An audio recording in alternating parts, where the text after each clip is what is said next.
Hi, everybody. Welcome to another Chats with Chaudhrey. I hope you're safe and well. It's a beautiful sunny day here in the UK, and hopefully it's sunny where my interviewees are today as well. Because today I'm joined by Corrado Ferrozzi, who is the Business and Process Development Director, and Antonia Karamat, who is Deputy Global Sales and Marketing Director. And they're both from Stoelzle and look after the Pharma BU division.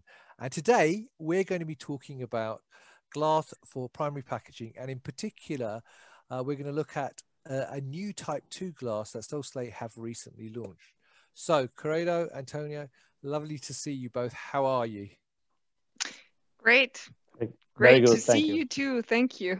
And I hope it's sunny where you are. So Antonia, you're calling in, I think, from Vienna, aren't you? And Corrado, you're not far from Paris. So is the sun shining where you are this afternoon? No, not at all right now. I'm sorry. Neither in Vienna, no sun at all. Well, I'm sorry to rub it in there, but it is a beautiful day here in the UK for a change, I have to say. So it's lovely to see you both. Before we start talking about primary glass, primary packaging and glass, perhaps you could give me a quick overview of Stoelzle and also a bit about your backgrounds as well. Sure. The Stoelzle Glass Group has been manufacturing glass containers for the past 200 years. We have 4 business divisions: spirits, pharma, consumer, perfumery, and cosmetics, and 6 production sites and 3 decoration sites in Europe. We produce about 3.2 billion containers, bottles per annum. The pharma division produces type 3 glass for the pharmaceutical and healthcare industries. And we have 2 backup sites, which are based in Austria and in Czech Republic. And they really dedicate their production to 90% to pharma products. And now coming to myself, I've been with Stoelzle now for about 8 years. And as you have introduced me just before, I'm currently in the position of Deputy Global Sales and Marketing Director for the Pharma Division. Fantastic. And Corrado, your background? Thank you, Rizwan. I'm been working for 12 years, more than 12 years, on the primary packagings, both in glass and plastic, with different role, but generally developing a new product and processes for this market, which is quite the challenges because of the required performances. I joined Stoelzle quite recently, at the very beginning of the type 2 development, so I could really saw the development from the early stage in Stoelzle. Brilliant. So, Corrado, tell me, let's talk about glass for primary packaging. Why is it so important, and what are the different types of glass out there for primary packaging, and what are their uses? And how do you differentiate them, what they're used for? Yeah, when we talk about primary packaging and in glass in specific, we are talking essentially of a container that should contain something, a solution, a preparation, a drug for the pharmaceutical purposes. Of course, one of the characteristics of the container is to not interfere or have limited interaction with the content itself. The content may vary, so the solution, the preparation for the pharmaceutical industry are really various in terms of behavior, in terms of pH, in terms of chemical. So we need to ask to the container to be neutral respect to the content in order to preserve it. This the type of glass are really defined to fulfill this purpose. So we call, technically speaking, hydrolytic resistance, the chemical resistance of the glass in respect to the content. Right. And we have three kind of glass, which are the type 1 is a glass with very high hydrolytic resistance, so very resistant. This is obtained by the glass raw material itself. So is the composition of the glass, borosilicate, that realize the characteristic of this kind of glass. Then there is another type of glass, which is the type 3 glass, is a silica glass, has a moderate hydrolytic resistance, and this is used mainly for oral application rather than in injectable, but only in powder. There is then the type 2 we are talking about, which is a type 3 glass with an inner treatment. So it's still a silica glass with a special application inside that provides the same chemical resistance of the type 1 not being a type 1. The application of this kind of glass is suitable for most acidic and neutral aqueous preparation for parenteral or not products. Right, okay. Brilliant. So obviously Stoelzle have just recently launched a new type 2 glass. So Antonia, why have you launched a new type 2 glass? That's a good question.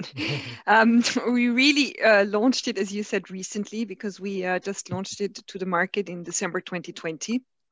And we've been developing a new, safe and stable and more environmentally friendly process to produce type 2 glass. Right. So what we have done, or what our intention was, really to find a new process which would overcome the weaknesses of the current techniques in the market. And that, as I said before, in terms of stability, of safety, and also in terms of sustainability. Right, okay. So there's different types of technologies at play, though, aren't there, in terms of creating type 2 glass? And you've created a new technology. So why have you created a third technology for the production of type 2? Well, let me just quickly start explaining what the other two techniques are in the market, and then quickly highlight what the difference of our technique is. Sure. Basically, as Corrado said before, type 2 glass is in fact type 3 glass with some inner treatment. Right. To increase the hydrolytic resistance. And there are two processes or methods in the market right now to do that. One is based on a gas treatment. So it's a gas method where sulfur dioxide is used. And the disadvantage here really is that it's dangerous. It's a dangerous process. Right. And the other one, which is in the market, is a solid treatment agent where ammonium sulfate is used. But because it is a solid treatment, it is more difficult to have exact dosage for smaller containers. Right. So the process is not that stable. And because, as I said before, of these two weaknesses, our intention was to find a treatment which would overcome them and which would enable stable and exact dosing for small containers, as well as obviously reducing the use of chemicals, avoiding to use that much gas, etc. So to have the process less dangerous, more stable, adaptable to small bottle sizes, and to reduce our ecological footprint. And this is how we actually, after extensive research of a year, we came up with our liquid treatment agent solution. Right. And can you talk more about that solution than in the process? But the basic component of this treatment is ammonium sulfate, as right. Antonia said. In addition to that, we use water and air. That's it. So actually, is quite simple and mainly not harmful. As Antonia already said, we have the possibility to scale exactly the treatment inside the container, depending on their capacity. The precision of the scaling provide a very constant application of the treatment to the container, ensuring an high treatment efficiency and constant performance of the container themselves. At the end of the day, is a way really to improve the quality of the product and reducing the use of chemical in our process. Right. Okay. So you mentioned some of the advantages. I mean, what are the other main advantages with your liquid treatment agent? The bigger one is that we can treat with the same performance smaller vial and bigger vial. So respect to the existing process that have some limitation because of the speed of the vials during the forming process, as well as the capacity itself of the vial, we can really ensure starting from 6 ml to 500 and even more, a very high stability and performance. Consider that our internal hydrolytic resistance is less than half of the pharmacopoeia limit. So they are really, really efficient in terms of treatment. In addition to that, of course, we need to mention the application of the process itself. So while the powder application is not really harmful for the employees working in the factory, the gas treatment is really very dangerous because you're using a toxic substance. The quality, as I already told you, it's very stable, and you have a very constant application of the treatment. So this is enough to state the advantage of this treatment. Fine, okay. And so and obviously, looking at vials for pharmaceutical processes, then obviously consistency of the vials is very important, and maintaining quality is very important. So how do you guarantee the best quality of your type 2 vials? We are talking about scale application of this treatment. It's not something done in small number. So we went through an intensive use of automation and the use of the technology to apply the treatment, control the application, control the efficiency of the treatment. So we have a very complex definition of the entire process, control automatically in order to ensure the proper condition for the vial to be treated, and in order to scale exactly with a very high precision the liquid agent inside the container, and also check that after the treatment, the container has been effectively treated. Right, okay. And let's look at the market then. So do you think there is a demand for more type 2 containers now in the market? Yes, we definitely do. I mean, looking at, I mean, we only need to look at right now at what is happening in the world and at the pandemic.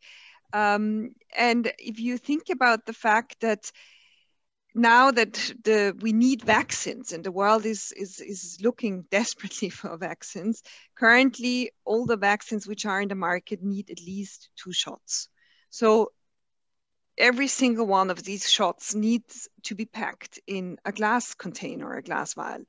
And it is correct that these glass vials need to be type 1 glass, because that is what you need to use for this type of vaccines. However, type 1 is not unlimited. So at some point, we believe that pharmaceutical companies will have to reevaluate their packaging. They will need to look into how they can basically free type 1 glass for the vaccines. And this will happen, we guess, by looking at current drugs being packed in type 1 to see whether it isn't possible to move to type 2 for them, or for newly launched drugs to start straight away with type 2. And so alone this will, definitely increase the demand worldwide for type 2 containers. Right. So what are your next steps then in terms of the launch and now progressing ahead with the new product? Okay, well, the next steps are, I mean, we offer these containers from sizes ranging from 6 milliliter up to 250 milliliters in Flint. And obviously, we already got in touch with some customers, and we have already successfully produced some samples for these customers. So our next steps are to go through the validation processes, which we have already started. And by more or less second half of this year, we will start with, we plan to start with industrial production in our site in Austria, in Köflach. And and then basically launch full scale our type 2 glass in the market.